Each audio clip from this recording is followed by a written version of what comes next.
The words, when they came, were not the crescendo of a long, simmering argument, but a sudden, sharp fissure in the landscape of our daily lives, a chasm opening where I had only seen the gentle slope of maternal devotion and youthful burgeoning. "You're overbearing, Mom," Lily had said, her voice tight with a frustration that seemed to have been coiled within her for years, unseen by me, or perhaps misinterpreted, as the transient turbulence of her early 20s. She stood in the kitchen, the afternoon sun catching the defiant glint in her eyes, the very eyes I had once gazed into, searching for reflections of myself and finding instead a fierce, burgeoning independence I had thought I was nurturing, not stifling. I had only been reminding her about the car insurance payment, a small thing, a detail in the vast machinery of adult life. I was still, perhaps too diligently, helping her maintain. It was the kind of reminder that had become a quiet hum in the background of our existence, like the old refrigerator in the corner, unnoticed until it stopped. But this time, the hum had become a shriek in her ears. "I can't breathe," she'd continued, her hands slicing the air. "You're always there, always managing, always knowing best. I need to live my own life. I'm not a child anymore." The silence that followed was heavy, thick with unspoken accusations, with years of my careful tending now reframed as oppressive control. My heart, a foolish, tender organ, felt a sharp, physical pang, as if a vital cord had been roughly severed.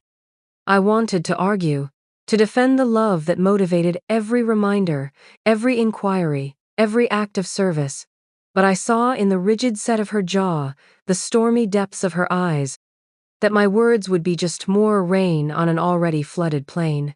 And then, the final, carelessly flung stone that would pave the path of the coming weeks. "I just wish you'd step back. Completely. Just for a while. So I can see what it's even like." A wish, spoken with the casual cruelty of youth, yet it landed with the weight of a prophecy. In that moment, something within me, a wellspring of patient love, did not dry up, but rather stilled. A strange calm, like the eye of a storm, settled over the raw wound of her words. If she wished to see life without my shadow, then perhaps that was a lesson only experience could teach, a truth only absence could illuminate. My own mother, a woman of few words but profound wisdom, had once told me that some plants only thrive when you stop fussing over them, when you trust them to the soil and the sun. Perhaps Lily was such a plant. The decision, unvoiced, settled into my soul, a quiet, painful resolve. I would grant her wish. I would step back. Not in anger, not as a punishment, but as a desperate, silent prayer for her to find not just the independence she craved, but the understanding that some roots, though unseen, run deep and provide an essential, anchoring strength. The tea I had poured for us sat on the counter, a delicate jasmine whose scent usually filled the kitchen with a gentle peace. Now it was growing cold, its fragrance a fragile memory of a connection that felt, in that moment, irrevocably altered. My own reflection in the darkening window showed a woman I barely recognized, etched with a sorrow that felt ancient, yet imbued with a new, steely purpose. The garden I so meticulously tended outside, with its roses just beginning to bud, would have to wait. There was a different kind of cultivation needed now, one that required a deliberate, painful withholding. The withdrawal was not announced with fanfare, no dramatic pronouncements or tearful ultimatums. It began subtly, a gentle receding of the tide of my involvement in Lily's daily life. The next morning, the coffee machine remained cold, its carafe empty. The usual neatly folded pile of her discarded clothes from the previous evening lay where she had dropped them, a small monument to her newfound autonomy. My car keys, usually offered for her errands, remained on their hook. I moved through the house with a quietness that was new, a deliberate restraint in my actions and my words. When Lily emerged, late and flustered, noticing the absence of her morning brew, she merely grumbled, a small frown creasing her brow, before fumbling with the machine herself, spilling grounds on the counter. I observed this small domestic drama from the living room, my book unread in my lap, a knot tightening in my chest. This was the first tiny stitch in the tapestry of her independence, and it was already slightly frayed. I did not offer help, nor did I comment on the minor mess. This was the landscape she had wished for, and she would need to learn its contours on her own. I had a small cottage, inherited from my aunt, by a quiet lake a few hours away. It was my sanctuary, a place I usually retreated to for a weekend of solitary peace. I decided to go there, not for a weekend, but indefinitely. I wrote a brief note, carefully worded, devoid of accusation or overt emotion. Dearest Lily, I am taking some time for myself at the lake house. Please respect my need for solitude. I trust you will manage everything at home. Love, Mom. I left it on her pillow, a silent testament to my departure, as stark and unadorned as the decision itself. The drive was a blur of autumnal colors, russet and gold, beautiful yet tinged with an underlying melancholy that mirrored my own heart. The lake house, when I arrived, was cool and dusty, filled with the scent of old wood and forgotten summers. It was a place of echoes, but here they were gentle, unlike the sharp, reverberating silence I had left behind. My first few days were spent in a haze of quiet activity, airing out rooms, tending to the small, neglected garden, walking by the water's edge. Each rustle of leaves, each ripple on the lake's surface seemed to underscore the silence I was imposing, the silence Lily was now experiencing. I resisted the urge, a constant, nagging pull, to call, to check in, to ensure she had remembered to pay the electricity bill or to take out the recycling. Each unmade call was a small victory of resolve over instinct. I knew Lily's initial reaction to my note would likely be a surge of triumphant freedom, perhaps even a party with her friends to celebrate her emancipation. The thought brought a wry, painful smile to my lips. Let her dance in the space I had vacated. Only when the music stopped, and the silence truly descended, would she begin to hear the subtle symphony of what had been. My absence was not a void, but a mirror, and I could only pray she would eventually see her own reflection in it, and understand the delicate interplay of dependence and support that had once defined our lives. The scent of pine needles and damp earth was a balm, but beneath it, the ache of a mother's love, held in abeyance, throbbed with a quiet, persistent rhythm. A week bled into two, marked by the slow turning of leaves from gold to brown and the increasing chill in the air. At the lake house, I found a rhythm dictated by nature, not by the demanding clock of another's needs. I read books I'd long neglected, sketched the stark beauty of the encroaching winter, and allowed the silence to seep into the crevices of my fractured peace. I had minimal contact with the outside world, my phone mostly off, a deliberate severing. But news, like water, has a way of finding its level. My sister, Clara, called the landline at the cottage, her voice laced with a cautious concern. "Alara, are you all right? Lily called me." Sounded a bit lost. My heart gave a small, hopeful leap, quickly suppressed. Lost how? I asked, keeping my tone even, betraying none of the turmoil within. Clara, ever diplomatic, relayed that Lily had been complaining about small things. The house was a mess. Like a student dive, Clara had quoted, not without a touch of amusement. The carefully tended houseplants, my vibrant green companions, were apparently drooping, their leaves tinged with yellow. A bill had been paid late, incurring a small fee. Minor things, the everyday grit of life that I had so often smoothed away. Lily hadn't expressed concern for me. Not directly, but her conversation with Clara had been peppered with annoyed observations about how things just weren't getting done. There was no self-reflection in her words yet, only a nascent frustration that her world was no longer running on its previously invisible, well-oiled tracks. I pictured her in the kitchen, staring at the wilting basil on the windowsill, the plant we'd nurtured together for her pasta dishes, now a small, poignant symbol of neglect. I imagined her sifting through a pile of mail, confused by the unfamiliar demands of household administration. These were the first cracks, not yet gaping fissures, but noticeable enough. The poetic justice, if one could call it that, was not satisfying. It was a melancholic affirmation of what I already knew, that my overbearing care had been a scaffold, and she had mistaken its support for confinement. My sister, bless her, didn't pry further into my reasons for retreat, merely offered her support for me, a quiet understanding that flowed through the phone line like a warm current. After the call, I walked by the lake, the water gray and choppy under a pewter sky. The wind carried the scent of rain and the faint, mournful cry of a distant loon. Was this what Lily felt? A world suddenly less vibrant? A support system silently withdrawn? The freedom she craved was now hers, in all its unvarnished, inconvenient reality. I thought of the scarves I often knitted, intricate patterns of yarn forming a cohesive, warm whole. Perhaps my life, my efforts, had been like that.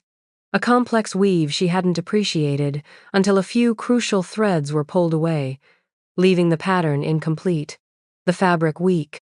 The silence I maintained was not born of indifference, but of a profound, aching hope that she would learn to see the threads, to value the weave, not just for its warmth, but for the love spun into its very creation. The third week brought a subtle shift, a deeper tremor in the foundations of Lily's carefully constructed independence.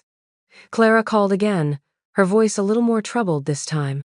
Lily had apparently missed a crucial deadline for a course project, something she had been stressed about even before my departure. According to Clara, Lily had tearfully confessed that she'd simply forgotten, overwhelmed by managing everything else. The everything else that had once been my quiet domain. There had been no one to give her that gentle nudge, that timely reminder which she had previously resented as interference. The consequences, Clara intimated, were not trivial. It would significantly impact her grade. I listened, my heart, a heavy stone in my chest. This was beyond wilting plants and late bills. This was a direct hit to her ambitions, a consequence of her own making, yet one I felt a painful shadow of responsibility for, simply by my absence. It was a sharp emotional peak for her, I imagined, a taste of genuine failure without the familiar safety net.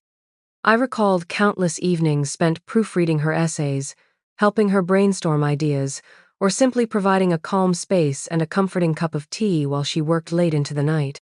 These were the invisible ministrations she had dismissed as part of my overbearing nature.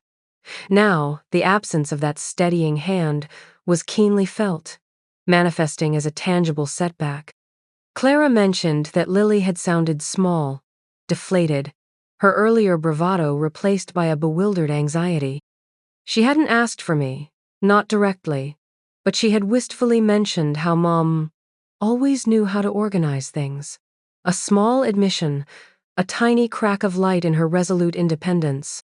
I stayed my hand, though every maternal instinct screamed at me to rush back, to fix it, to smooth the path.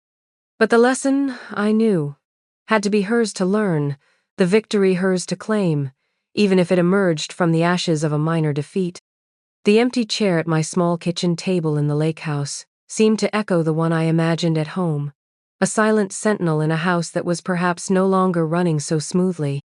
The wind howled around the eaves of the cottage that night, a mournful sound that seemed to seep into my bones. I wrapped myself in a thick quilt, a relic of my grandmother's, its familiar weight a small comfort. Was Lily feeling this cold, this sense of being unmoored? The symbolism of the chairs left behind from my mental template resonated deeply, not just physical emptiness, but the void left by unspoken support, by a presence taken for granted. I thought of the delicate porcelain teacups we used to share, moments of quiet connection over steaming brew. Now, I imagined her drinking coffee from a chipped mug, alone, the warmth failing to reach the chill of her dawning realization. My silence was a heavy cloak, but it was one I had to wear, for her sake as much as for the quiet vindication of a love that had been misunderstood and undervalued. The path to true strength, I believed, often lay through the valley of acknowledged weakness, of recognized need, and Lily, it seemed, was just entering that valley. As the days shortened and the first frost crisped the fallen leaves around the lake, the faint signals from Lily's world, relayed through Clara, began to change in tone. The initial annoyance and frustration were slowly being replaced by a quieter, more reflective note. Clara mentioned that Lily had started tidying the house, not just superficially, but with a new, almost reverent care. She'd even asked Clara for advice on how to rescue the struggling houseplants, her voice, for the first time, tinged not with complaint, but with a genuine concern that touched me deeply. She was beginning to see the value in the tending, in the quiet acts of nurture she had once dismissed. One evening, Clara called with a story that made my heart ache with a complex mix of sorrow and hope. Lily had apparently found a box of my old scarves in the back of my wardrobe while looking for something else. She'd spread them out on her bed, Clara said, just looking at them, touching the familiar textures. One of them was a soft, cashmere piece, a deep sapphire blue that I often wore. Lily had wrapped it around herself and just sat there, quiet for a long time. This image, so vivid in my mind, was more eloquent than any apology. The scarf, a simple object, had become a tangible link, a reminder of warmth, of presence, of a connection that was perhaps not as suffocating as she had perceived. It was a visual metaphor in action, a silent acknowledgement of what was missing. The hidden fortune of my constant, unwavering support was slowly being unearthed, not as gold or jewels, but as the irreplaceable currency of love and care. She had, according to Clara, started cooking for herself more, attempting some of the simple recipes I used to make. Some were successful, others less so, but the effort itself was significant. She was not just missing the services I provided, but actively trying to recreate the environment of comfort and order that had been the backdrop of her life. This was the beginning of her understanding, not just of what I did, but why. The lyrical and reflective sentences I penned in my journal during those weeks were filled with a tentative optimism. My withdrawal, a painful act of letting go, was perhaps beginning to bear the fruit I had hoped for, not a broken spirit, but a more comprehending one. I missed her terribly, the daily rhythms of her life, her laughter, even her moods. The solitude of the lake house, initially a balm, now sometimes felt like a self-imposed exile. But I held firm. The process was delicate, like the first unfurling of a fern, and any premature intervention might bruise it. Her journey towards recognizing my value had to be her own, paved with her own small discoveries and realizations. The tea I brewed for myself each evening, a solitary ritual, was now imbued with a different flavor, less of sorrow, more of patient anticipation. The empty chair across from me still spoke of absence, but now it also whispered of a potential return, a reunion based on a new, more profound understanding. The call, when it finally came directly from Lily, was not the dramatic plea I might have half expected, nor the defiant assertion of her continued independence. It was late one evening, the lake outside a sheet of black glass under a starless sky. My phone, which I had started keeping on more regularly, buzzed with an unfamiliar hesitancy. Her voice was small, almost a whisper, stripped of its earlier bravado, raw with an emotion I couldn't quite decipher. "Mom?" The single word hung in the air, heavy with unshed tears and unspoken apologies. "Mom, I really messed up. With everything." There was a pause, filled only with the crackle of the line and my own rapidly beating heart. "The house. It's not the same. Nothing is. I tried. But I don't know how you did it all." Her voice broke then, a soft, hiccuping sob that tore through my carefully constructed composure. This was her breaking point, the moment of unvarnished truth. It wasn't a specific crisis she was calling about, no single dramatic event, but the cumulative weight of her newfound responsibilities, the dawning, crushing realization of the sheer, unrelenting effort that had gone into maintaining the life she had taken for granted. "It's not just the chores, Mom," she continued, her voice thick with tears. "It's everything. The quiet, knowing what to do, I missed a payment for my student loan, just a small one, but I feel so stupid. And I burnt dinner again. And the spider plant you loved looks like it's given up on me. Her confession tumbled out. A litany of small failures that painted a picture of a young woman adrift, overwhelmed not by a tempest, but by the relentless current of everyday life she was navigating alone for the first time. The sharp emotional peak was not one of anger or drama, but of profound, quiet despair and a nascent, desperate humility. There was no demand in her voice, no expectation that I would rush in and fix everything. It was simply a statement of fact, a laying down of arms. I wanted to say, I think I get it now, Mom. What you meant, what you did, and I'm sorry. I'm so sorry I was such a brat. The word brat was so uncharacteristically self-deprecating that it brought a lump to my throat. I listened, the silence on my end deliberate, allowing her words to settle, to be fully spoken, fully heard. My own emotions were a maelstrom, relief, a deep, resonant sorrow for her struggles, and a powerful surge of love that threatened to overwhelm my resolve. The lesson was learned, etched into her through experience, not lectures. The cost had been her discomfort, her tears, and my own weeks of aching separation. But perhaps the price was necessary for the priceless understanding that was beginning to bloom in the barren ground of her previous resentment. My quiet power, the power of stepping back, had indeed allowed her to see. My response to Lily's tearful confession was not an immediate rush to reassurance, nor a triumphant, I told you so. The dignity I had sought to maintain throughout this painful period demanded a measured, thoughtful re-engagement. Lily, I said, my voice softer than I intended, yet firm. I hear you, and I understand it's been difficult. There was a long pause, in which I could almost feel her holding her breath. Learning to manage everything on your own is a significant challenge for anyone. I chose my words carefully, aiming for empathy without absolution, acknowledgement without diminishing her experience. I did not offer to return immediately, nor did I list solutions to her specific problems. Instead, I gently began to guide her towards her own capabilities. Tell me about the loan payment. What steps have you taken to rectify it? And so, we talked. Not about my return, not about her apologies, but about the practicalities she was facing. I listened as she explained her confusion about the online portal, the anxiety that had paralyzed her from calling the helpline. I didn't offer to call for her. Instead, I talked her through the process, offering suggestions, asking questions that prompted her to think through the solutions herself. What do you think would be the best first step, Lily? What information do you need to gather before you call them? It was a subtle shift, from me being the fixer to me being the guide. The dialogue was indeed minimalist in terms of emotional outpouring from my side, but each word was weighted with the unspoken history of the past weeks, and with a new, emerging respect for her efforts. However fumbling, she spoke of the spider plant, her voice laced with a genuine sadness for its decline. I've been watering it, Mom, I promise, but its leaves are still so brown.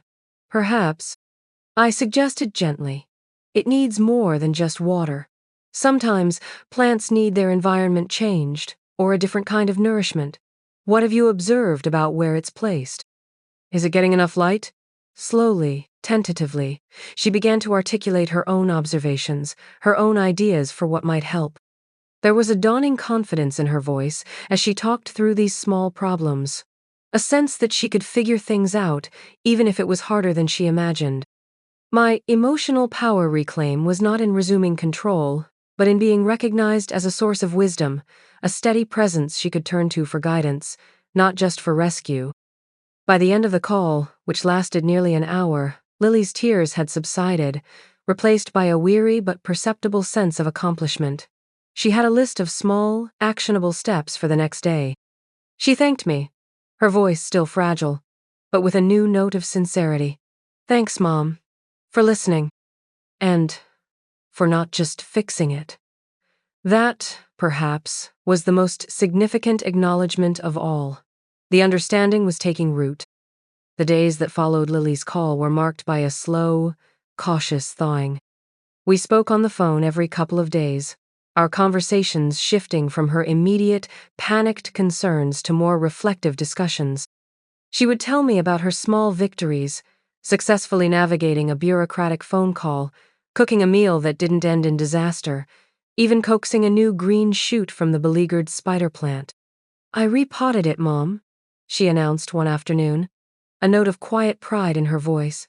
"I read online that sometimes they get root-bound, and I moved it to the sunnier window, like you suggested. It actually looks a bit happier." This small act of tending, of researching and applying care, was a microcosm of her larger journey. She was learning not just to manage tasks, but to invest herself in the well-being of her environment, to understand the needs of things beyond herself. During one call, she finally, haltingly, articulated a full apology. "Mom, I've been doing a lot of thinking," she began, her voice soft and earnest. "About what I said. About calling you overbearing. It wasn't fair, I think I was scared of growing up. And it was easier to blame you for making me feel small, I guess. But you weren't making me small. You were giving me a foundation, and I was too blind to see it." Her words, so honest and unsparing of herself, were a balm to the wound that had festered for weeks. The emotional reveals were profound as she connected the dots between my actions and her own misinterpretations. I, in turn, shared some of my own feelings. The deep hurt her initial words had caused, my fears in stepping back, my constant underlying worry for her, even in my deliberate absence. "It was the hardest thing I've ever done, Lily," I confessed, my own voice thick with emotion. "To walk away when all I wanted was to protect you. But I knew, deep down, that you needed to find your own strength in your own way." Our conversations were no longer tinged with the defensiveness or resentment of the past, but with a new, tender honesty. We were forging a new language between us, one built on mutual respect and a shared understanding of the complexities of love and independence.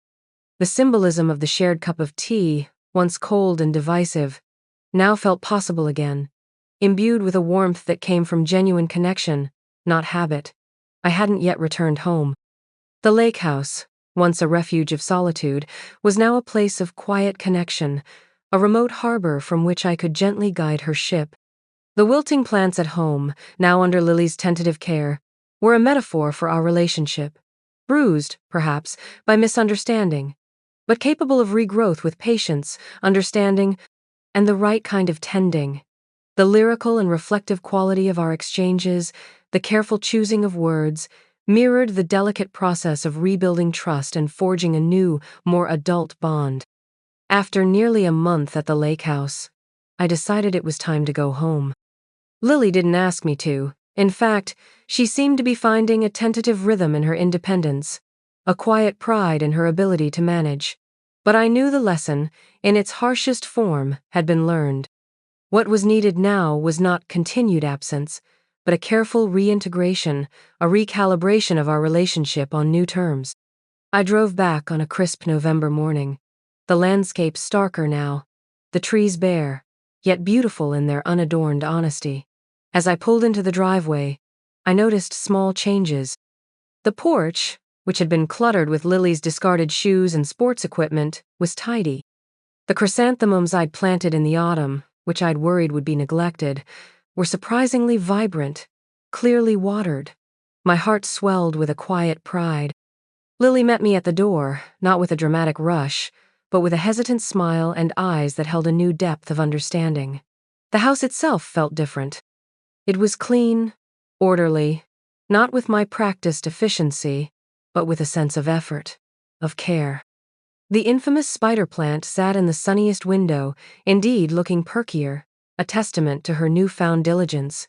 We didn't fall back into old patterns. I didn't immediately take over the kitchen, nor did I start issuing reminders. Instead, we navigated the days with a new, unspoken choreography. Lily continued to manage many of her own affairs, often asking for my advice rather than expecting me to step in. She made dinner some nights, fumbling occasionally, but with a growing confidence. I would offer suggestions if asked, or simply enjoy the meal she'd prepared, praising her efforts. The overbearing mother was gone, replaced by a supportive presence, a consultant rather than a manager. Our conversations were different too, more adult, more reciprocal. She asked about my time at the lake house, genuinely interested in my thoughts and feelings. I, in turn, listened more intently to her aspirations, her anxieties, offering a perspective that was, perhaps, less prescriptive than before. The quiet justice was not a victory over her, but a quiet victory for our relationship. It was the vindication of a mother's hope that her child would not just grow older, but grow wiser, more appreciative. The empty chair at the table was no longer a symbol of my absence, but a space she now willingly, sometimes eagerly, shared with me, our conversations flowing more freely than they had in years. The fierce, empowering emotional tone I had adopted inwardly during my retreat had softened into a graceful, poetic appreciation for this new dynamic. The power had shifted, not from me to her, or vice versa, but into a more equitable balance, where love was expressed not through control or dependence, but through mutual respect and genuine connection. The weeks that followed my return were a period of quiet recalibration, a testament to the lasting impact of those difficult days of separation. The final word, as it were, was not spoken in anger or triumph, but lived out in the subtle, meaningful shifts in our daily interactions. Lily, once so quick to resent my input, now actively sought my perspective, not as a directive, but as valued counsel. She took on more responsibilities around the house, not as chores begrudgingly done, but as contributions to our shared life. There was a new maturity in her, a quiet confidence that had been forged in the crucible of her solitary struggles. The poetic revenge, if one could even call it that, was seeing her bloom not in defiance of me, but in partnership with a newfound understanding of herself and the invisible support systems that underpin all our lives. She still made mistakes, of course, as we all do, but she approached them differently, with a resilience and resourcefulness that had been dormant before. One afternoon, I found her in the garden, the one I had so meticulously tended, carefully weeding around the rose bushes, their thorny stems now bare in the late autumn air. She looked up as I approached, a smear of dirt on her cheek, and smiled. "I was thinking," she said, "maybe we could plant some spring bulbs together, if you like." The simple offer, so laden with unspoken meaning, brought tears to my eyes. It was an invitation not just to share a task, but to co-create, to nurture something beautiful together, a true symbol of our renewed bond. My reflection on that painful journey is one of gratitude, despite the initial heartache. The love of a mother is a fierce, complex thing, often expressed imperfectly. Learning when to hold on and when to let go is perhaps its most challenging lesson. Granting Lily her wish for me to disappear had been a profound act of faith. Faith in her, faith in the foundations I had laid, and faith in the enduring power of love to find its way back to understanding. The chairs at our table, once symbolic of loss and emptiness during my absence, were now filled with a richer presence, a deeper appreciation for the simple act of being together. The garden, which she now helped tend, was a living metaphor for our evolving relationship, a space that required ongoing care, mutual effort, and the patience to allow things to grow in their own time. Towards the light, the quiet power I had sought had been found, not in control, but in connection. A connection reforged in the fires of absence and tempered by the grace of mutual understanding. And in that, there was a profound and lasting peace.